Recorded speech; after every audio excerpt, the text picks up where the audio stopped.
Welcome to the NAHA webinar, brought to you by the National Association for Holistic Aromatherapy. To learn more about NAHA, please visit www.naha.org. Tonight's presentation topic is Using Essential Oils and Herbs as the Gateway to Happy Hormones. This educational webinar is being presented by Angela Sidlo. Angela is a holistic health practitioner with certifications in aromatherapy, reflexology, and Reiki.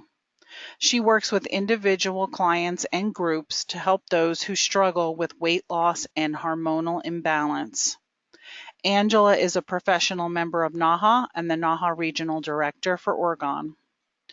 To learn more about Angela, please visit her website at www.angelasidlo.com.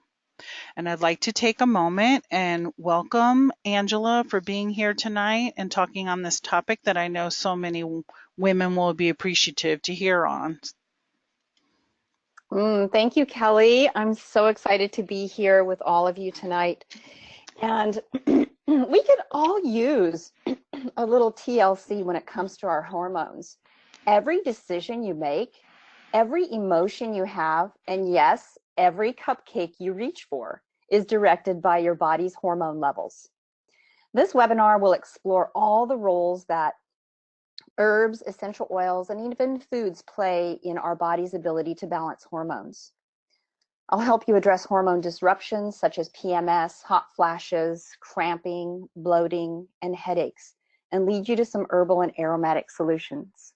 I hope that sounds pretty good to you, because I've spent a good part of the last 10 years working on that, not only just for myself going through perimenopause and menopause, but for all of my clients as well.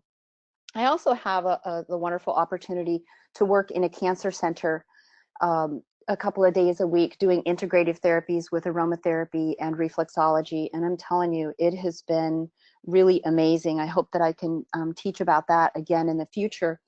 But going through cancer treatment, many people have a lot of hormone disruptions because of their treatment. So it's really been a wonderful experience so far. And again, I hope I'll get to share that with you. So let's get started.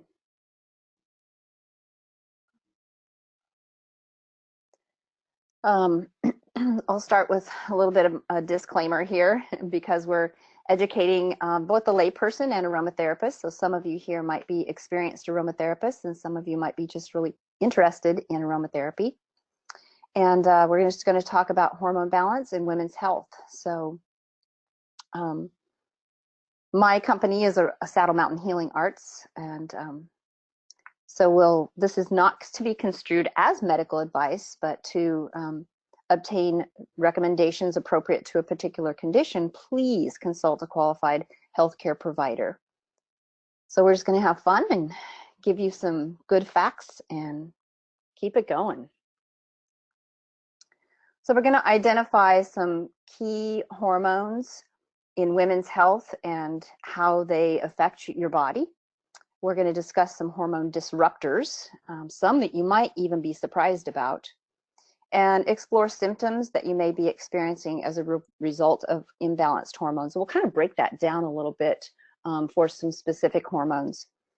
We'll hone in on essential oil, herb, and food allies, and I'll share some recipes related to women's health and hormones with you towards the end.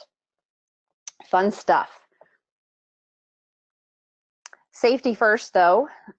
Anytime we're dealing with essential oils, we must talk about safety.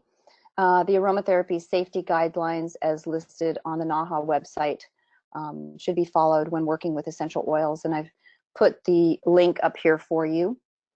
And because we're talking about women's hormones, I wanted to make sure that we also know that NAHA concurs with the International Federation of Professional Aromatherapists pregnancy guidelines. I'll talk about pregnancy a little bit as we go along today, but I've also provided you with the link here for those guidelines as well. Precautions and contraindications for oils that we'll discuss today. I think it's pretty straightforward. You know, we always make safety concerns when we're talking about young children, pregnancy, nursing, elderly, people with chronic illnesses. Knowing how to use the essential oils and working with a trained aromatherapist if you're going to, do some of those treatments. But a possible risk of using an essential oil is based on the chemical substances in that oil, and the risk factors include dosage, the frequency of use, precautions, and the method of application. And of course, if there's any reaction or skin irritation, either decrease the dilution with increasing your carrier oil, or just discontinue the use of that oil altogether. And these are precautions that are really specific to topical applications, and you can read on for the contraindications. If low blood pressure, we disregard the use of clary sage, lavender, marjoram, and ylang-ylang. And with high blood pressure, you would want to stay away from thyme. Those are some of the oils that we'll be talking about.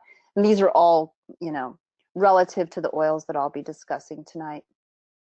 There is a lot of controversy about the history of estrogen-dependent cancers. And so I wanted to really touch on that a little bit tonight, especially ovarian, uterine, breast, and prostate cancer in relationship to particularly clary sage, because it seems to come up in all the topics in the research. And the information provided on this slide tonight came from the Clinical Aromatherapy Essential Oils in Practice by Jane Buckle. But Robert Tisserand has also weighed in on this subject of estrogen-dependent cancers, citing a couple of different research papers. And this information comes from the Essential Oils Complete Reference Guide from KG Styles. Bottom line, Tisserand states that what we do know about clary sage and the sclareol higher end of that is that it will not give you breast cancer. So I know a lot of people tend to shy away. Oh, I can't do clary sage or geranium, those kinds of things. But there is evidence there that clary sage does not give you breast cancer. So I just wanted to put that out there. And a lot of the research information that I've done, a lot of it comes from PubMed. Please go on to PubMed and look at research that's being done. So much more in the realm of aromatherapy too. So keeping up on all of that. So I want to give you a really good foundation tonight when we start to understand some of the hormones. And I kind of think of the top three in women's health as estrogen, progesterone, and cortisol. Cortisol being produced by the adrenal glands, and we'll talk a little bit more in depth about that as we go. But some of the hormones that you might not realize in your body, or maybe never even heard of, insulin. Insulin is a hormone. We think about it in terms of diabetes and pancreas function, but it is a hormone, and it works with your endocrine system. Leptin. Leptin is a hormone that regulates your satiation. And we'll talk a little bit about that tonight. Your thyroid hormones. Cholesterol.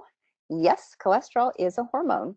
Serotonin, which is going to be helpful for sleep, and dopamine, that happy hormone, makes us feel very happy and comforted and taken care of. So we'll focus tonight on estrogen, progesterone, and cholesterol. I want to touch on endocrine disruptors. Endocrine disruptors are non-organic, genetically modified foods. Those can be disrupting your hormones. Alcohol and caffeine can disrupt hormones. Pesticides, and at this time of year, it's just so prevalent. I mean, I walk the dog, and my neighbors are spraying weeds in their yard, and I can smell it, and it's like, wow. These are, I want to tell them, you're disrupting your hormones, and then they would just think it's that crazy lady next door. But perfumes and body care products, they can also cause a lot of hormone problems. Laundry detergents, and the chemical components in these are known as xenoestrogens. So remember this term when you're also looking at research too. Xenoestrogens are compounds that mimic estrogen in the body. So it tricks your body into thinking that it's estrogen. causes all kinds of perfect storms in the body. This information came from EWG, and EWG is the Environmental Working Group. Check out their website as well. They've got some really great info there. But they've listed xenoestrogens, the dirty dozen endocrine disruptors. And I want to talk about 3 real prevalent ones that always come up for me. First of all, BPA plastics. BPA has been linked to everything from breast cancer to reproductive problems, early puberty, and according to government tests, 93% of Americans have BPA in their bodies. So staying away from plastics, including plastic water bottles. Get a stainless steel water bottle, get a glass water bottle, anything but plastic. Number 2, I think on my list, is phthalates. And they are also plastics, and they're put into personal care products, and they're often listed as fragrance.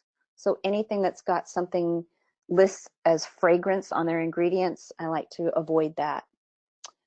Fire retardants are another one. Fire retardants are used in the production, manufacturing of clothing, furniture, carpet, and they imitate your thyroid hormone. So another key hormone that's getting out of balance. The last one I want to talk about is perfluorinated chemicals, known as PFCs. And these are chemicals that are used to make nonstick cookware. But this nonstick cookware tends to stick to you if you cook with it. 99% of Americans have these chemicals in their bodies. They've been linked to decreased sperm quality, thyroid disease, and high cholesterol, among other things. So check out the EWG and their dirty dozen endocrine disruptors and read some more about that. That's just the first 4, so I'll let you check that out. But our environment does affect how our hormones function, and that's the important information here. So some symptoms that your hormones might just be out of balance. Let's see if you can get your checklist out, and if you have 3 or more of these, you probably have hormone imbalances. So weight gain, and it's weight gain that's excessive in the hip area and or the belly area, and we'll break that down a little bit in a minute. Premenstrual and menstrual pain, irregular periods, hot flashes and night sweats, a low mood, mild depression, anxiety. A lot of doctors don't understand, I believe, that anxiety is part of hormone imbalance, especially in perimenopause. Poor sleep, interrupted sleep, insomnia, and fatigue. So how do you know which hormone is really the culprit in all of this? Well, first let's take a look at the lifetime hormonal cycle of estrogen and progesterone in your body. So when you hit puberty, then those estrogen and progesterone levels start to rise in those fertility years. They continue on at pretty steady, even levels. And then once you hit perimenopause, progesterone begins to drop. Estrogen levels stay pretty even until you get to menopause, and that menopausal swing looks like my mood swings were during menopause. And that can cause a lot of problems. Again, the progesterone continues to decrease and decrease. And finally, postmenopausal, things just sort of level out. They're still very decreased. But that perimenopause and menopause section there is the wild ride. And I believe that essential oils can really help manage that part of a woman's life. And with the proper planning, diet, lifestyle changes, you can make that so much more enjoyable to be in that phase of your life. And that's primarily what I teach my clients. So let's get into some specifics about signs of low estrogen. So low estrogen often means weight gain, and specifically belly fat, fatigue, anxiety and depression, and those wonderful hot flashes and night sweats. Yes, ladies, this is a warning. Hot flashes are real and they can strike at any time. I know I go through the hospital and I see caregivers and they've got these little mini fans like clipped onto their computers. And I saw one that had one clipped onto her name tag. And I said, "You're in perimenopause, aren't you?" She goes, "Oh God, yes." So we had a little chat about some essential oils after that too.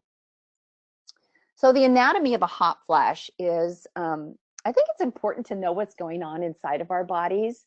I'm kind of a science geek that way. And so I want to know why. So the estrogen is decreasing, and then that trips a trigger to the hypothalamus. And it gets confused with this inaccurate message that the body's too hot. So the brain responds, it sends out this red alert to the heart and the blood vessels and the nervous system. Hey guys, we need to cool things off. You know, she's overheating. And so the heart pumps faster, the blood vessels open up. That's that feeling you get, you know, as you start to get flush. Maybe it comes up the back of your neck, maybe your chest feels, you know, just too warm. And literally you're ready to take your clothes off no matter where you are. And that activates the sweat glands, so you're in a full-blown hot flash. I think it's interesting to know that this is the message from the hypothalamus, because as aromatherapists, we know that the hypothalamus is one of those connectors with the limbic system in the brain. So it makes so much sense that essential oils can help circumvent that message and send the message like, no, no, everything's okay. We're going to stay pretty chill here. So it's helpful to know that connection. So the other end of the spectrum for estrogen is estrogen dominance. And I see a lot of this in perimenopausal women. This is weight gain, particularly in the hips. And some of you are saying, but yeah, I have weight gain in both places. So, and that's possible as well. We'll talk about that in a little bit. Fatigue continues. Irritability is a real big sign of estrogen dominance. So more cellulite, and that also has to do with insulin's part in this little dance with hormones. Poor sleep, PMS, irregular periods, and also fibroids, fibrous breasts, endometriosis, and that water retention that just never seems to go away. So estrogen dominance really can feel like that dark cloud that's over you. Progesterone imbalances. So I've paired them side by side here with the too low and the too high. Weight gain and diminished sex drive, mood swings, and depression. There's some common themes in these if you compare the charts side by side. PMS, irregular periods, breast tenderness, again, the fibrocystic breasts, and gallbladder problems. Interestingly enough, the women that I see in my reflexology practice that have had their gallbladder removed, often soon after that have thyroid problems and insulin resistance problems. So we know that the liver and the gallbladder play this major role in balancing the body's hormones, especially going into perimenopause and menopause. Well, if progesterone is too high, feeling bloated, those mood swings, excessive sleepiness, so not just fatigue, but really excessive sleepiness, even dizziness and tinnitus, ringing in the ears. More of a susceptibility to yeast infections if your progesterone is too high. So those are kind of clues that your body's giving you that it needs a little more assistance. Cortisol imbalances, our final hormone that we'll talk about today. Weight gain in both the hips and the belly. So if you were looking at those other slides going, yeah, I have it both. So that's cortisol, and that has to do with your adrenals. Fatigue and poor sleep, again, we're with depression and anxiety, low sex drive, and the water retention. So one of the things that I never understood why gynecologists or endocrinologists never talked about with patients was that when you go into perimenopause and into menopause, your ovaries are done with their responsibility for the reproductive years. And so they pass that responsibility on to your liver and your adrenal glands. And so if these organs are already compromised by the glass of wine that you have every night after a hard day at work and the stress that you have with responsibilities of family or work or whatever it is, then that's really going to affect their ability to do that job. So it's really important when we think about overall health and wellness through perimenopause and menopause to really give some TLC to managing your stress, supporting those adrenal glands, and to keeping the liver as a clear pathway for detoxification and for handling the new responsibility of hormone balance. So the essential oil allies, there are so many. When I was putting this together, I'm like, oh my gosh, how do I choose just enough to just talk for an hour on this? Because I could go on forever. But so I chose clary sage, rose otto, bergamot, geranium, and grapefruit.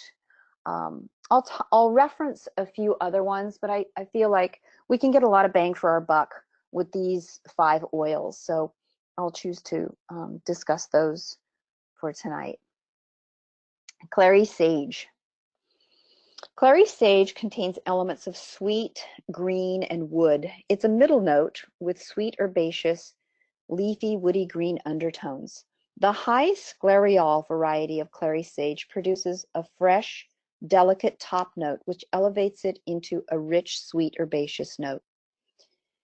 If the flower is distilled alone, the results are higher in esters. Clary sage is a complex oil with more than 450 individual constituents. Wow. That information came from Peter Holmes in his book Aromatica. It blends well with lavender, Roman chamomile, Atlas cedarwood, geranium rose, bergamot, patchouli, palmarosa, blue tansy, which I love, jasmine, cypress, and petitgrain.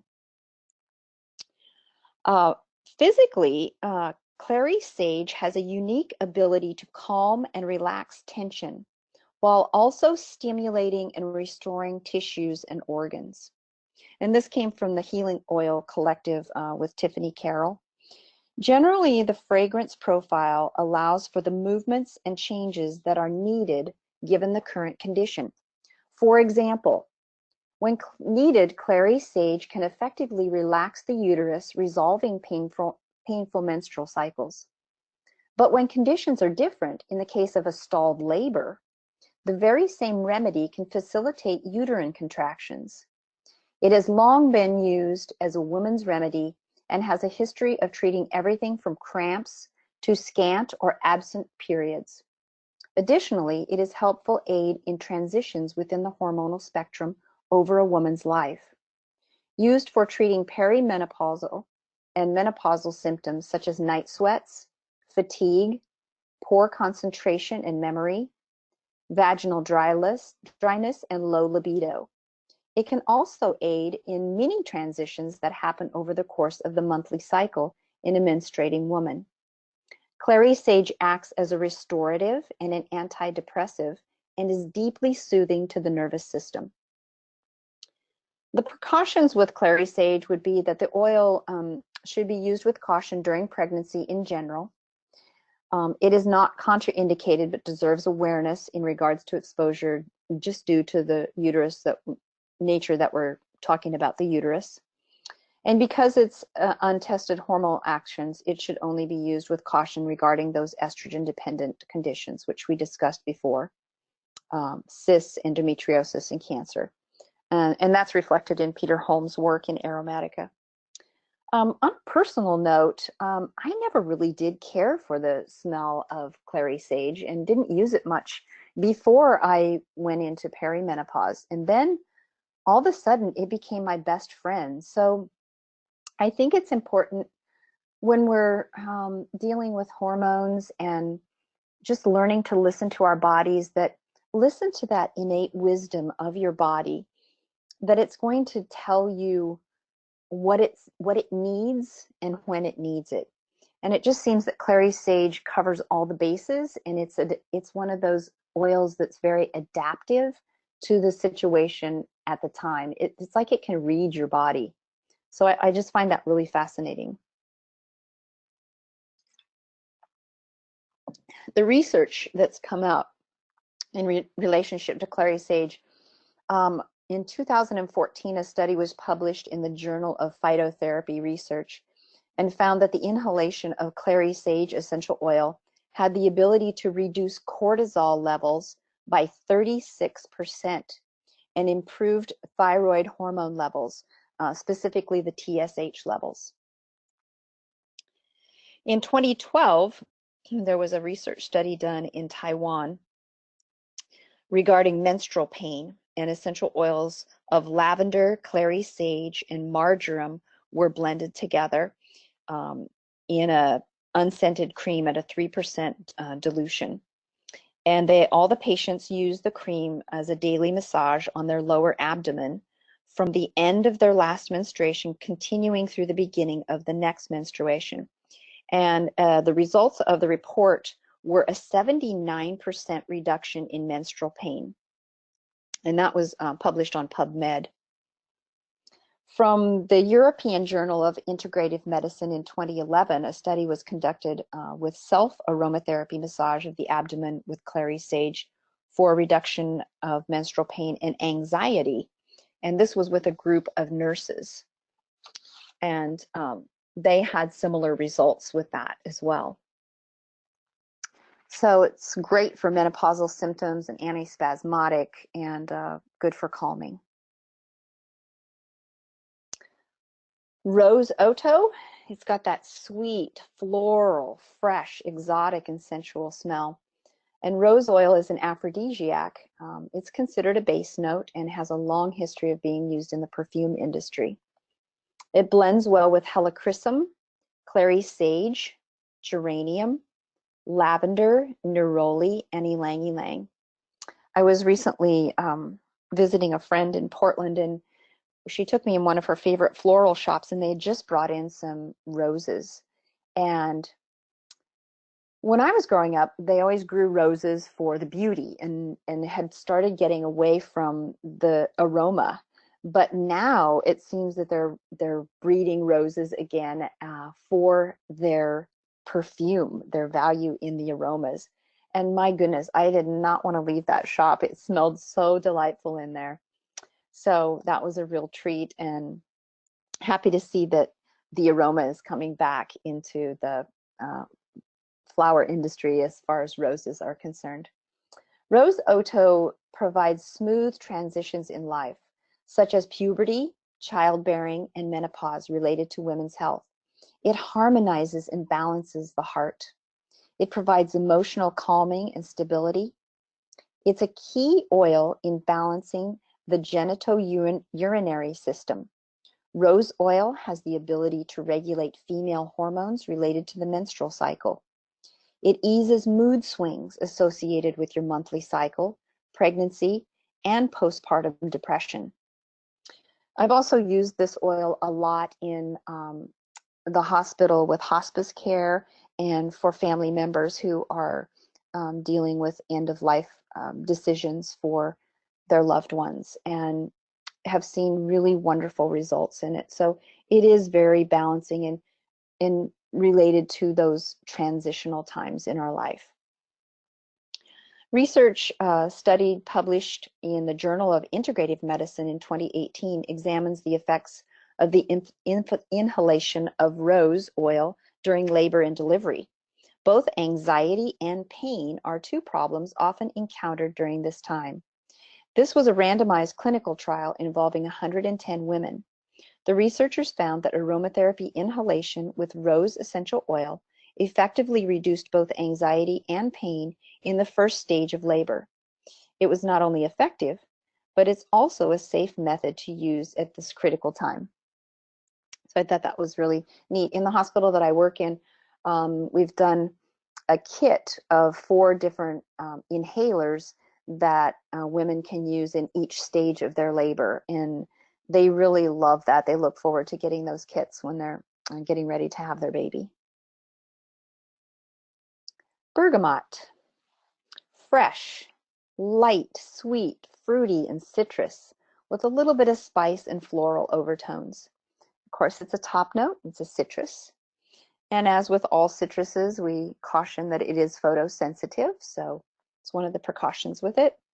It blends well with lavender, geranium, ylang-ylang, rosemary, and vetiver.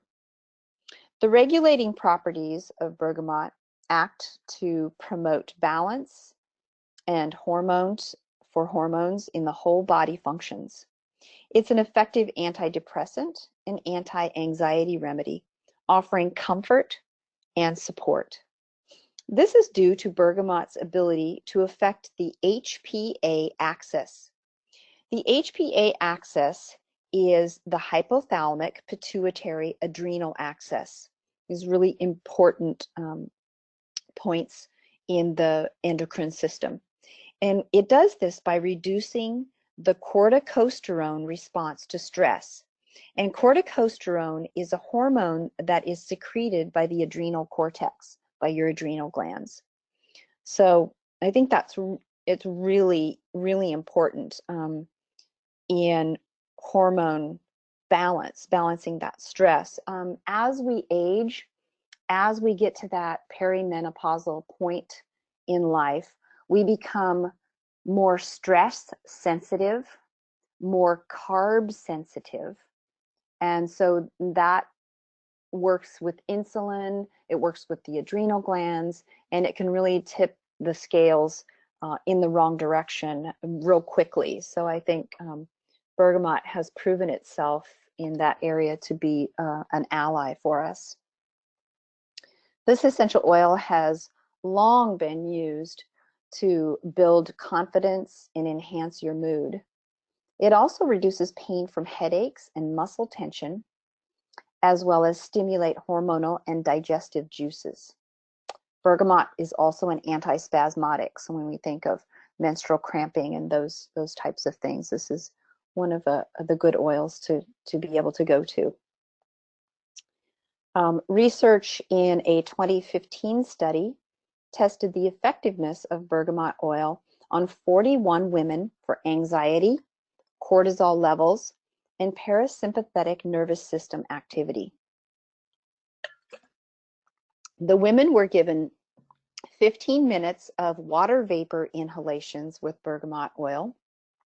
The results were positive for reducing anxiety and lowering cholesterol levels in the body. A 2018 study published in the Journal of Alternative and Complementary Medicine looked at depression among adults in China. The aromatherapy massage group received 30 minutes of aromatherapy massage with 5 milliliters of oil twice weekly for 8 weeks. The oil contained 1 drop of lavender, sweet orange, and bergamot in 2:1:1 ratios. It was diluted in sweet almond oil at a concentration of 1%. The aromatherapy inhalation group received 30 minutes of nasal inhalation with the same blend of essential oils, twice a week for 8 weeks. And the conclusion of that study was that both aromatherapy massage and aromatherapy inhalation had important implications for intervening on depression in those older adults that were studied. As an aromatherapist and reflexologist, I also have studied aroma acupoint therapy with Tiffany Carroll for about the last 4 years. She's been a big mentor of mine. And she taught me one of the most important things. I use this all the time, the Shen point. And the Shen point demonstrated here in this slide is that point in the first top deep valley of your ear. So if you roll down from the top and you roll into that first shelf, we'll say, or that deep valley, that's the Shen point. It's a very important point in acupuncture. And placing bergamot oil on your fingertips and with a carrier oil and just lightly touching that Shen point in both ears, taking 3 or 4 nice deep breaths, nice and slow. The energetic resonance of bergamot will travel that meridian and balance the left and right hemispheres of the brain putting the body into parasympathetic, or this beautiful state of relaxation. I've seen it used in cancer patients getting their first chemotherapy treatment. I've seen it used by mothers who are trying to get their child settled down to go to bed. I've seen it used in many cases of perimenopause or menopause symptoms, when that anxiety or when that overwhelm starts to come up. And it's just so beautiful to see an oil used on a point that can have that profound of an effect so quickly. So I just felt like that was worth mention today as sort of a little golden nugget for you to have. Geranium.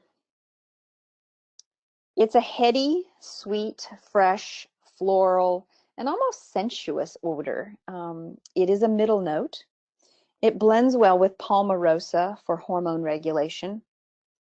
I like to put it with clary sage as adrenal restorative, and for PMS, menopause symptoms and stress. I like to put it with cypress for pelvic and uterine decongestant, especially when you're regarding heavy periods. And I like to use it with lemon to help detoxify the liver and decongest the liver. This was also another example of an oil that I really did not care for before I entered perimenopause. Again, reiterating the infinite wisdom of our bodies to show us through our olfactory system what we need. And I use this oil on a regular basis now, and have for many years now. Geranium essential oil nourishes the blood and regulates menstruation and menopause. It promotes emotional stability and calm as it works as a nervous system relaxant for anxiety. This oil is so very good at regulation and restoration. It's sort of like up there with clary sage, and it dances really well with clary sage. It addresses many female hormone issues by balancing estrogen and progesterone deficiencies. It regulates and restores the adrenal and cortisol function, thus managing stress, alleviating fatigue. It helps alleviate salt cravings. It regulates those afternoon energy slumps that I often refer to the cortisol levels as a culprit for that, and other menopausal symptoms. It has the ability to affect blood sugar balance and acts as a lymphatic and liver decongestant and detoxifier. It assists with blood cholesterol levels as well. It's an anti-inflammatory, making this oil stellar for hormone balance. And this information comes again from Peter Holmes in his book Aromatica, where he talks about it at great length. A 2012 study in Tunisia demonstrated the inhalation of geranium essential oil for its ability to decrease blood glucose levels. These were animal studies that revealed that serum glucose levels were significantly decreased in diabetic rats, and much more effective than the glibenclamide, which is an anti-diabetic drug. So hopefully, research like this will continue to move forward into the realm of human subjects, and we can start to see some uses for that. A 2017 research that was published by the Complementary Therapies Clinic Practice for a randomized clinical trial examined the effects of geranium aromatherapy on anxiety among patients. And the people in the study inhaled geranium essential oil for 20 minutes a day. The conclusion of that study was that aromatherapy inhalation of geranium essential oil was recommended as an easy-to-use intervention to significantly reduce anxiety among patients. And I also see that in the hospital setting as well, mostly with family members when they're there. It's an anti-inflammatory, great liver tonic, and you can actually apply that over the liver area. I like to do that with a castor oil base. Another one of the little tips I use from my aroma acupoint therapy is using geranium on the bottom of your feet with a carrier oil, AM and PM. And that really helped me when I was having so much trouble with insulin resistance and balancing my cravings for sugar and simple carbs. So just applying that to the bottom of my feet morning and evening really helped my body to not crave so much. Like I felt nourished, I felt taken care of, and I didn't have those cravings. So just in my own personal experience, call that personal research, if you will, it just made a lot of sense to me to that it might be connected to those sugar levels that Peter Holmes had talked about. So I encourage all of you to use any of these oils and start experimenting with yourself. Start applying, start keeping a journal that says, okay, I used geranium on my feet 3 times that week. Wow, I didn't carb crave as much. Or I used clary sage and my irritability and tension was reduced. So, you know, keeping those aromatherapy mood charts and tracking these results, those are such important information to know about your body as you're tuning in and listening to it. Grapefruit essential oil. I don't know about you, but every time I smell grapefruit, my mouth waters instantly. It's fresh and citrusy and fruity. The bright, crisp, fruity scent uplifts and energizes the senses. It blends well with other citruses like lemon and sweet orange and mandarin. It goes well with geranium, juniper berry, and ylang ylang. And again, it is a citrus, so we caution that it is photosensitive as a citrus oil.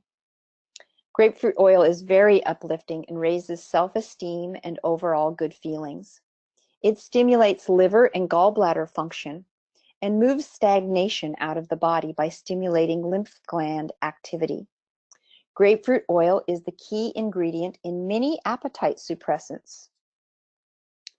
With my own clients, I've seen a reduction in appetite and cravings for sweets when I use grapefruit oil inhaled for 5 minutes before a meal.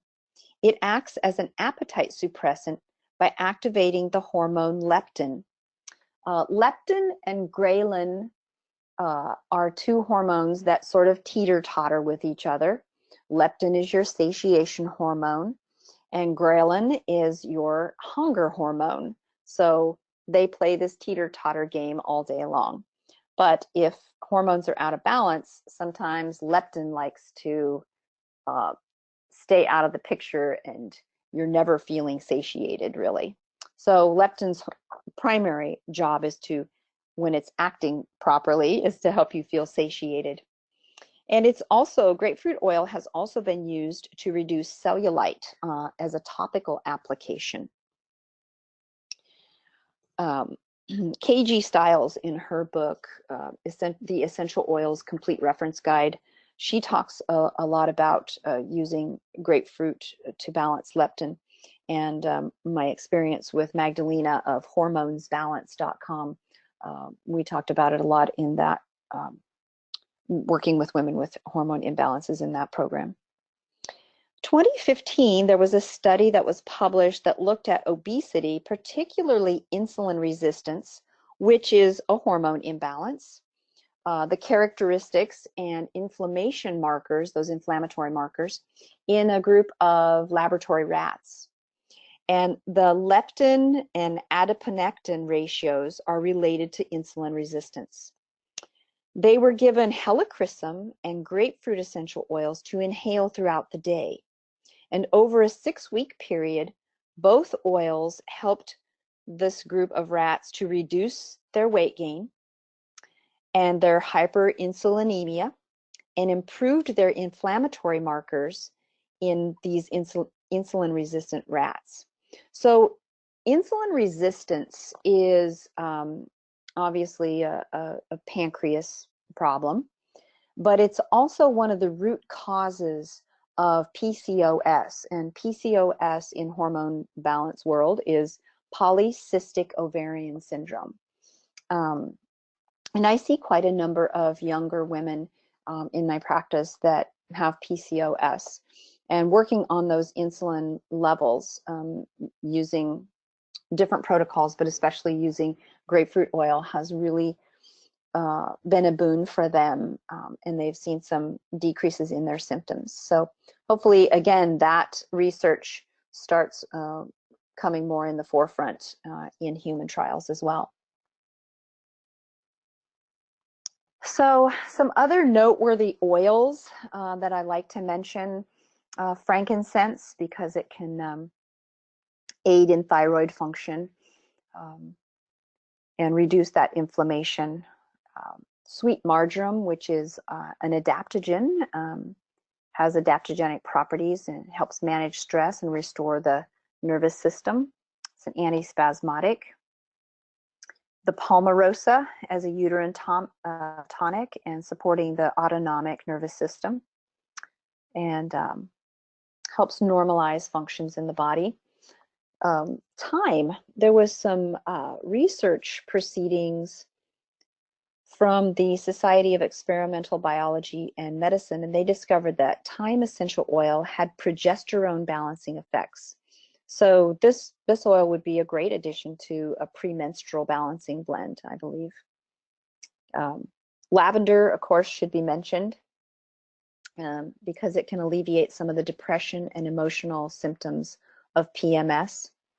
Lavender also can offer the pain relief, particularly headaches, abdominal cramps associated with PMS and premenstrual syndrome. Cypress, I've just really started working more with cypress, and I really love it. It's useful in treating those stagnant blood conditions and all of that cycles around the monthly cycle. It reduces water retention and controls excess perspiration. So I find it a really useful oil to use in a hot flash spray, and also for those PMS symptoms of that water weight, extra water weight gain. So those are kind of just some other extras. I mean, I could have done 10 slides just on other noteworthy oils, but I think that'll give you a nice base to work from and begin exploring.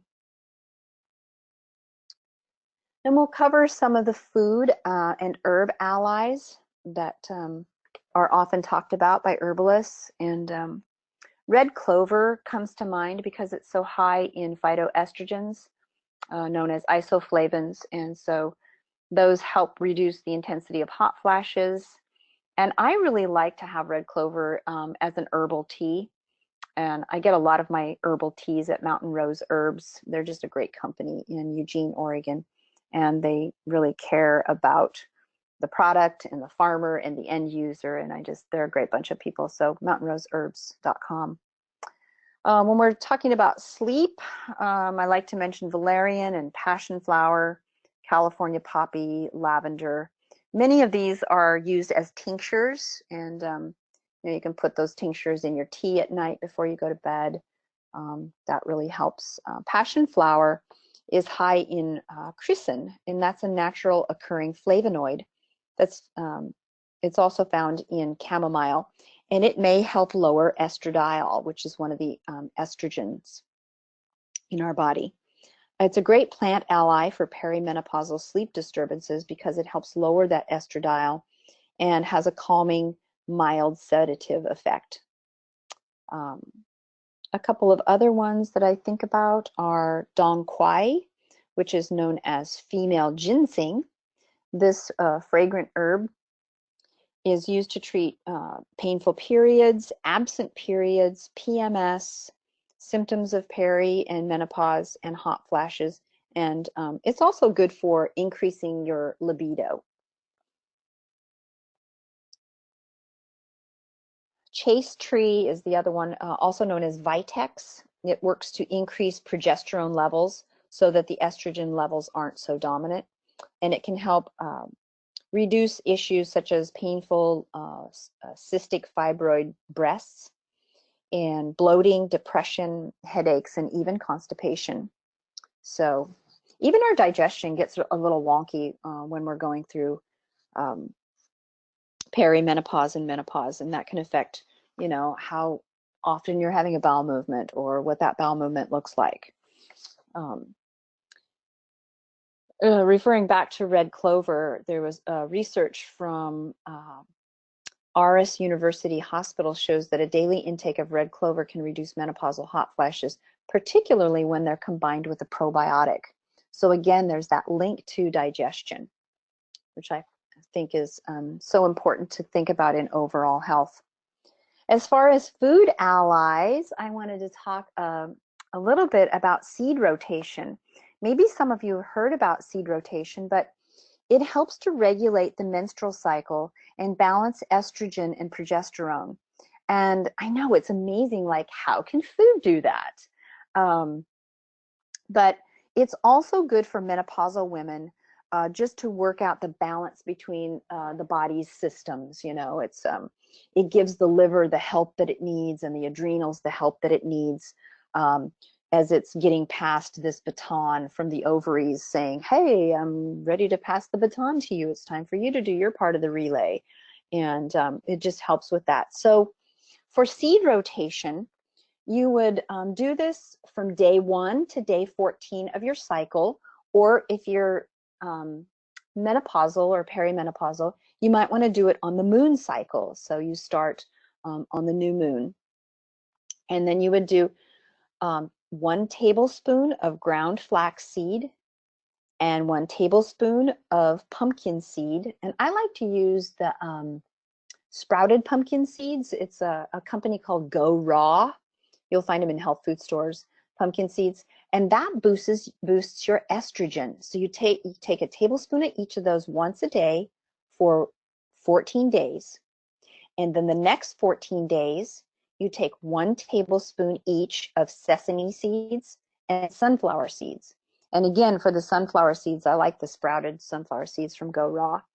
Sesame seeds, you could have tahini butter, which is ground sesame seeds, or you could just sprinkle sesame seeds on your sauteed vegetables or something like that, or just put them in a smoothie.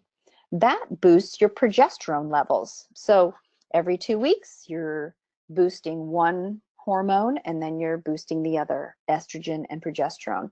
And this really does work. I've seen many, many women get back to having a regular cycle, or for menopausal women, really reducing those symptoms throughout the month. So that's really helpful. And I've used it myself and found it tremendously beneficial.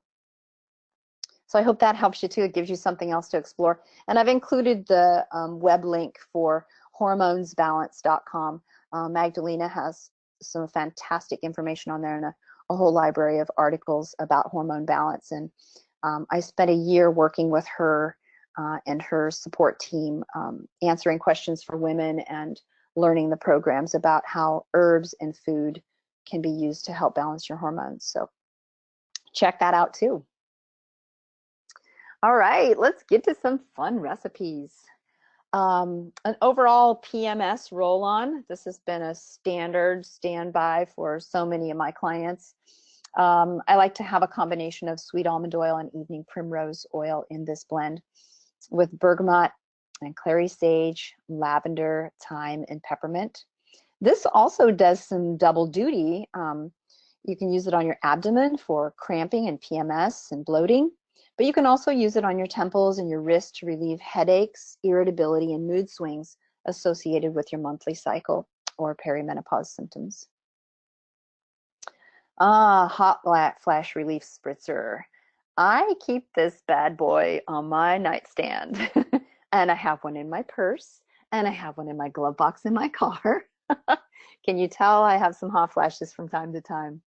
So I've pulled in the big guns here with clary sage and geranium together, the dynamic duo. Added some palmarosa, some cypress that we talked about with the excessive perspiration and that type of thing. Lemon, so crisp and fresh, and peppermint as a cooling agent. So that just makes such a great spritzer. And my only caution is just, avoid eye contact. So when you're spritzing it on you, just make sure your eyes are closed when you're using that. Mood enhancing diffuser. You can use this in a diffuser, or you could add a tablespoon of carrier oil with 2 drops. And this is so uplifting. It's got those citruses. They're going to freshen you and put that cascade of chemistry out to your dopamine centers in your brain, with bergamot and grapefruit, rose otto, making you feel comforted and taken care of, geranium and clary sage, and some ylang ylang as that euphoric that we want in there. Wonderful combination. And the references that I've used tonight, I wanted to share with you. A lot of it comes from Aromatica from Peter Holmes. Shirley Price's work was in there, and KG Styles. I also did a lot of work with Stephen Horn in the Modern Herbal Medicine. He's wonderful. He's a great herbalist. Magdalena from Hormones Balance, and Tiffany Carroll. Check out Tiffany's programs. I studied in Sri Lanka with her in February this year. We studied fire element in essential oils, learning some new protocols. The oils in Sri Lanka, they're just so amazing. I've procured some attars from India since then too, that I haven't even really decided how to use. They're so precious. I've just been sort of hoarding them and smelling them and getting to know them. Getting to know essential oils is like meeting a new friend. You want to spend time with them. You want to have coffee with them. You want to take them out to dinner. So I've been doing that a lot. Robert Tisserand's work in the Essential Oil Safety, a guide for healthcare professionals. And PubMed. Check out PubMed for research on essential oils.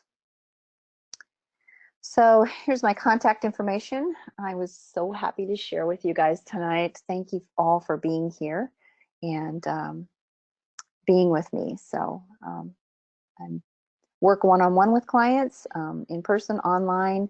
So if you have any questions, don't hesitate to email me. My email is up here. So thanks so much. Thank you so much, Angela. That was just a wonderful presentation. I know that I appreciate it, and I know everybody else did too. Thank you. Thanks.